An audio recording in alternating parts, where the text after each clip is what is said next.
do wrong. What do you think they could do right?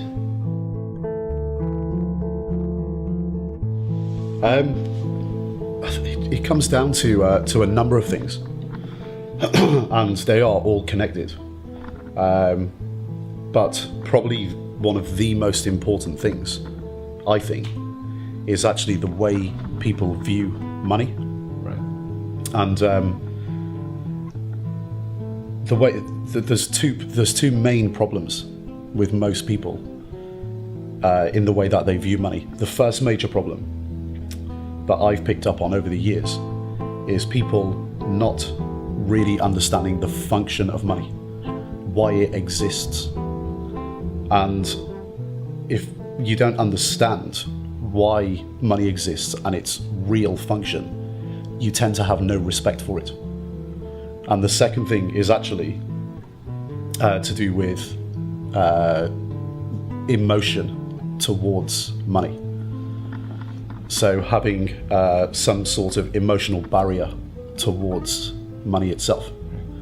So, with the first one, for example, like for the function of money and the purpose of why it actually exists, we're always told these messages where, like, for example, money is the root of all evil, money doesn't make you happy, the more money you have, the more problems you're going to have. But I just want you to think about it for a second, because it's pretty damn obvious, okay? But people always miss this point. Just imagine a world that didn't have any money in it at all. Money obviously has a function, and in your own time you can go and look at this online, because it's pretty well known amongst people who understand the function of money. So look up the double coincidence of wants.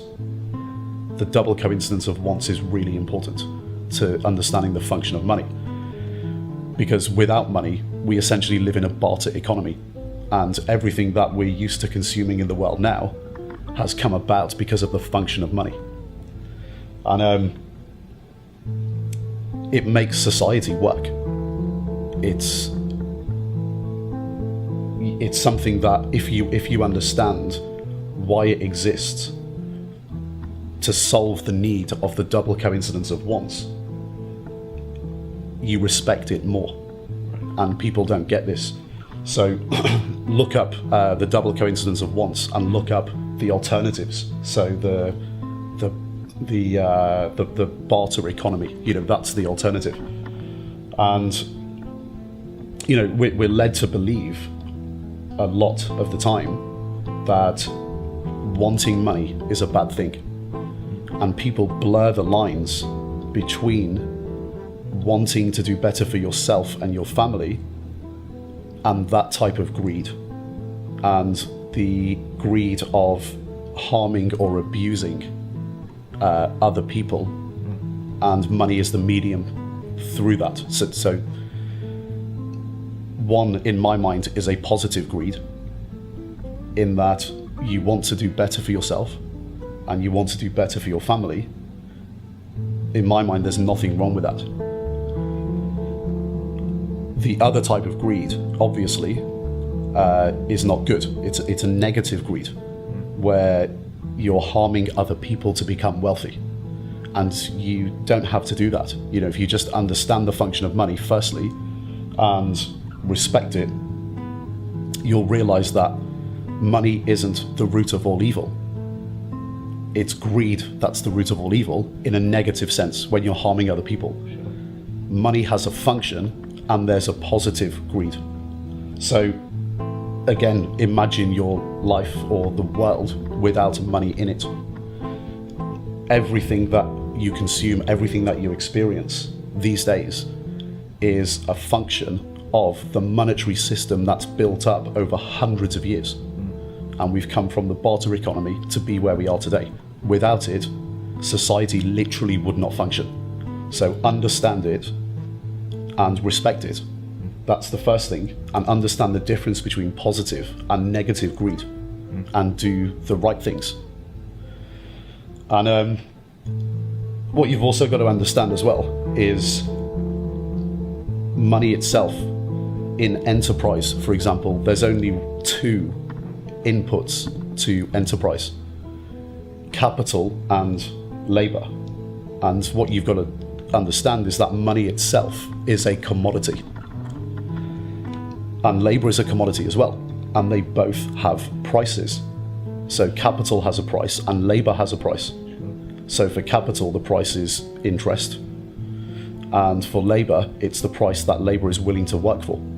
So there's a labor market. And in any enterprise, there's just two inputs, capital and labor. And capital markets are absolutely necessary. Society would not function without capital markets because capital is a commodity and has a price, and it needs to be transacted. And it allocates resources as optimally as possible because there's demand and supply for capital and demand and supply for labor. And when labor wants too much of the share of enterprise and capital gets too less, capital leaves. It goes away. And that's not good for labor long term. So when you understand the function of money and capital markets, you understand that it's absolutely necessary for them to exist. Because in all circumstances in history, when capital has been locked out of the market and left, there's been widespread depression. Money makes society work. And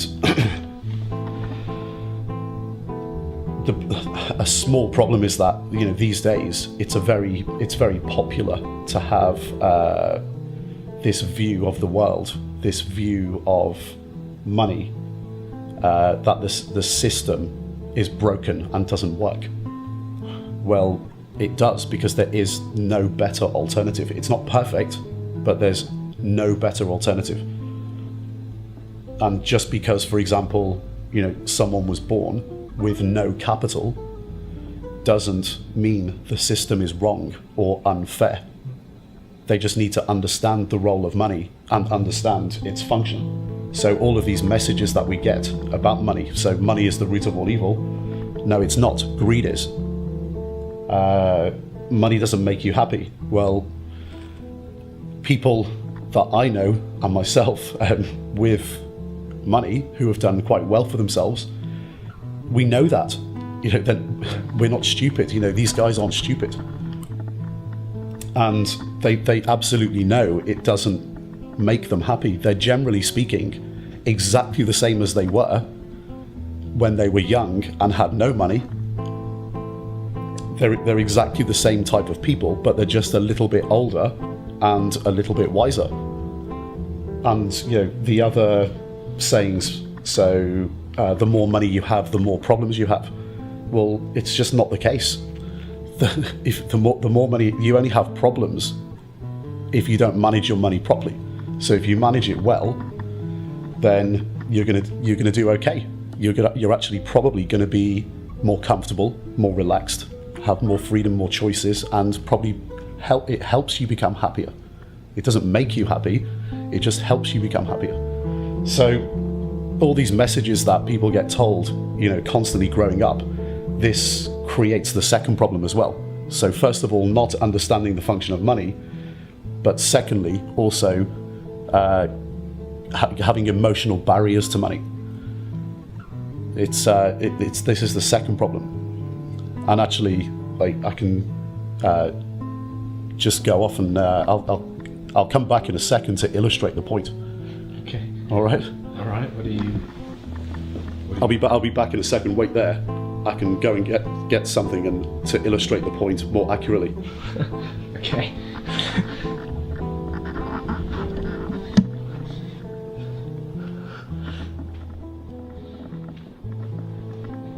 Right, mate. Go back in. Okay. Go back in. I'll show you what I properly mean. Okay. Okay. So, $20. Well. So it's $20 on the table. Okay. Look at it again. Look at it Is this a magic trick or? No, it's not a magic trick. Okay. So, when you look at the $20, Yeah. what do you think of it? It's could buy me a couple of drinks or a meal or a cinema ticket, whatever. Okay, Yeah. but that's what it can buy you. Sure. But what do you actually think of it? But it's money. It's, Yeah. So, okay. Okay. So not much. Right. Right. Okay. Now let's move on. What about $100? Sure. It's again, I think about it in terms of what I can buy with it, and that's Okay. a night out or going to a nice restaurant, whatever. So yeah, it's like a night out maybe with a few other people. Like Sure. go to a nice restaurant, have a few drinks, Yeah. take your family out, whatever. Right. Well, what do you think of it? I mean, it's a decent amount of money. If I lost it, I'd be a bit annoyed, sort of thing. Okay. Yeah. Well, let's make the stakes higher. Okay. So here's $1,000. 1, 2, 3, 4, 5. Yeah. So It's $1,000. sure. What do you think of that? So it's become a decent amount of money. Okay. Yeah, it's quite a lot. What can you buy with $1,000? Like you could buy, I don't know, sort of appliances, things that people typically buy with. Yeah, phones, TVs. Sure, games, consoles, whatever. Yeah, exactly. Okay. So let's take this to a slightly higher level. Okay. $5,000. Wow. Yep, that's So about right. What do you think of the $5,000? Well, that is a lot of money by any objective standards. That's like what? Somebody's monthly or even salary for 2 months. Sure. Quite a few people. So what do you think of it? Again, it's a considerable amount of money for a lot of people. Now I could put any amount of money down on that table. Sure. I could put 10,000, 100,000, a million. But let's go back to the beginning. Let's take off the 5, the 1,000, and the 100, and go back to the 20. Sure. And the next question is this: what do you think the $20 note thinks of you? Nothing. It's just money. It's just a piece of paper. Of course, Right. it can't think. It's a piece of paper with 20 written on it. Sure. It's a commodity. It doesn't think. It's a commodity that's used to transact for goods and services to satisfy wants and needs. That's all it is. Okay. The problem with it, with most people, what they don't understand is that all the problems with money exist with them, Sure. not with the money. The money doesn't think anything of you. So whether it's $20, $100, $1,000, $5,000, $10,000, $100,000, $1 million, it doesn't matter. Because $1 million or $100,000 or $10,000 is just a whole bunch of 20s that think nothing of you. So there's no difference except monetary value. So this is the second major problem. It's having emotional barriers, because the more money I put down on the table, the more you think of it. Sure. Because you think automatically of what it can buy you to satisfy wants and needs. Right.